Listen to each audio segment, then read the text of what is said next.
নমস্কার বন্ধুরা, দিশা কিচেনে সকলকে স্বাগত। চলে এসেছি আজকে আর একটা রেসিপি নিয়ে। আজকের রেসিপিতে কি আছে চলো দেখে নেওয়া যাক। আর আজকের রেসিপিটি শুরু করি তার আগে যে সকল বন্ধুরা এখনও পর্যন্ত আমার চ্যানেলটিকে সাবস্ক্রাইব করোনি প্লিজ সাবস্ক্রাইব করে নাও। আর যে সকল বন্ধুরা ফেসবুক থেকে দেখছো প্লিজ ফেসবুক পেজটিকে ফলো করে নাও এরকম নিত্য নতুন রেসিপি ভিডিও দেখার জন্য। তাহলে বন্ধুরা চলো এবার দেখে নেওয়া যাক আজকের রেসিপিতে কি আছে। এখানে সবজিগুলোকে সুন্দর করে কেটে নিয়েছি, আলু পটল আর সঙ্গে নিয়ে নিয়েছি সয়াবিন। আজকে আমি সয়াবিন আলু পটল দিয়ে সুন্দর একটা নিরামিষ রেসিপি করব। সম্পূর্ণ ভিডিওটি দেখতে থাকো বন্ধুরা, আশা করি তোমাদের ভালো লাগবে। তাহলে বন্ধুরা চলো এবার ঝটপট রান্নাটা সেরে ফেলি। গ্যাস ধরিয়ে কড়াই বসিয়ে দিয়েছি, কড়াইতে দিয়ে দেব সর্ষের তেল। এবার আমি আলুগুলোকে ভেজে নেব।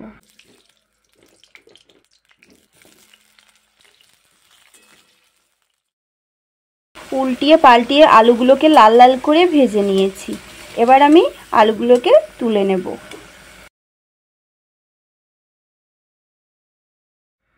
আলুগুলোকে ভেজে তুলে নিয়েছি।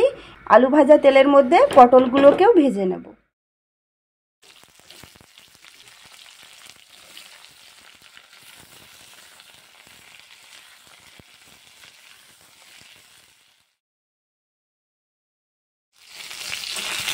তো বন্ধুরা পটলগুলোকেও লাল লাল করে এখানে আমি ভেজে নিয়েছি। এবার কড়াই থেকে তুলে নেব।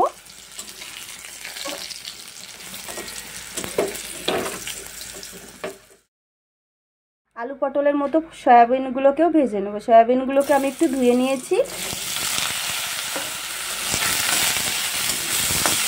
আর একটু হলুদ দিয়ে দেব, তাহলে সয়াবিনটা দেখতে বেশ ভালো লাগবে। আর একটু তেল দিয়ে দেব।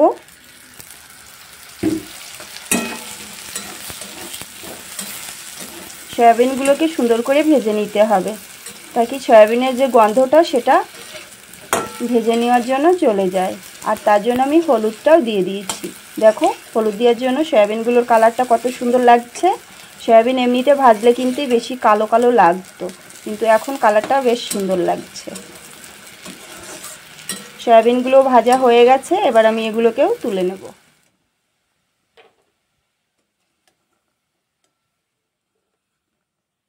এখন আমি ওই কড়াইয়ের মধ্যে দিয়ে দেব সর্ষের তেল। ফোড়নে দিয়ে দেব কয়েকটা পাঁচফোড়ন, যেহেতু নিরামিষ হচ্ছে হালকা একটু পাঁচফোড়ন দিয়ে দিলাম। আর দিয়ে দেবো জিরা। ফোড়নটা একটু লাল লাল হয়ে দিয়ে দেবো 1 চামচ আদা কুচি। আদা কুচিটাকে হালকা একটু ভেজে নেব। আদা কুচিটাকে এখানে হালকা একটু ভেজে নিয়েছি। এখন একটু জল দিয়ে দেব।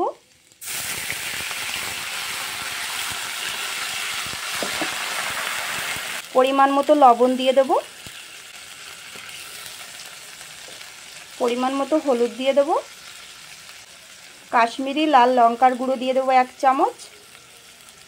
1 চামচ জিরা গুঁড়ো দিয়ে দেব। 1 চামচ ধনে গুঁড়ো দিয়ে দেব।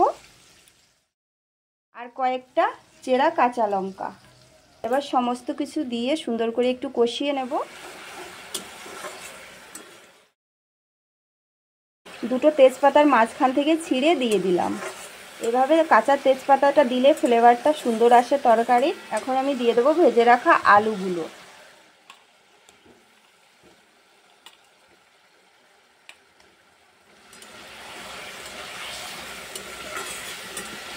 ভেজে রাখা আলুগুলো দিয়ে কিছুক্ষণ একটু নাড়িয়ে চাড়িয়ে নিয়েছি।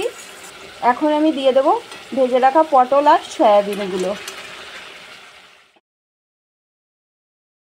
সব কিছু একসঙ্গে দিয়ে কষিয়ে নেব।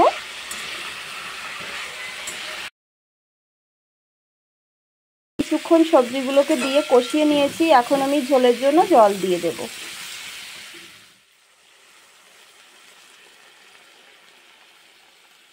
আমি হাই আছে এখন রান্না করব কিছুক্ষণ। জাল করে আমি ঝোলটা একদম কমিয়ে নিয়েছি। দেখো বন্ধুরা আলুগুলোও সুন্দরভাবে গলে গেছে।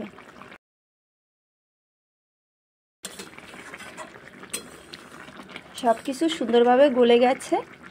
ঝোলটা এইটুকুই থাকবে। এখন আমি গ্যাসের আঁচটা বন্ধ করে দেব। গ্যাসের আঁচটা বন্ধ করে দেওয়ার আগে দিয়ে দেব আমি ভেজে বেটে রাখা গরম মশলা গুঁড়ো 1 চামচ মতো দিয়ে দেব। এই গরম মশলাটা দেওয়ার জন্য কিন্তু তরকারির ফ্লেভারটা বেশ সুন্দর আসবে, খেতে দুর্দান্ত লাগবে। এখন গ্যাসের আঁচটা বন্ধ করে দিয়েছি। আলু সয়াবিন পটল দিয়ে পাতলা করে ঝোল একদম এখানে তৈরি হয়ে গেছে। এখন আমি একটা গামলার মধ্যে তরকারিটাকে ঢেলে নেব।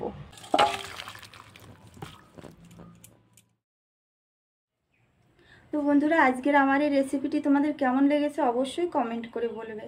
ভালো লাগলে একটা লাইক অবশ্যই করবে, বন্ধুদের সঙ্গে একটু শেয়ার করে দেবে। চ্যানেলে নতুন হয়ে থাকলে চ্যানেলটিকে সাবস্ক্রাইব না করলে করে নেবে। আর যে সকল বন্ধুরা ফেসবুক থেকে দেখছো ফেসবুক পেজটিকেও ফলো করে নেবে। তো বন্ধুরা, আজকের মতো এই পর্যন্ত। সকলে ভালো থেকো, সুস্থ থেকো। আবার দেখা হবে আর একটা এরকম নতুন কোনো সহজ রেসিপির সঙ্গে। ততক্ষণের জন্য বাই বাই। ধৈর্য সহকারে সম্পূর্ণ ভিডিওটি দেখার জন্য অনেক অনেক ধন্যবাদ।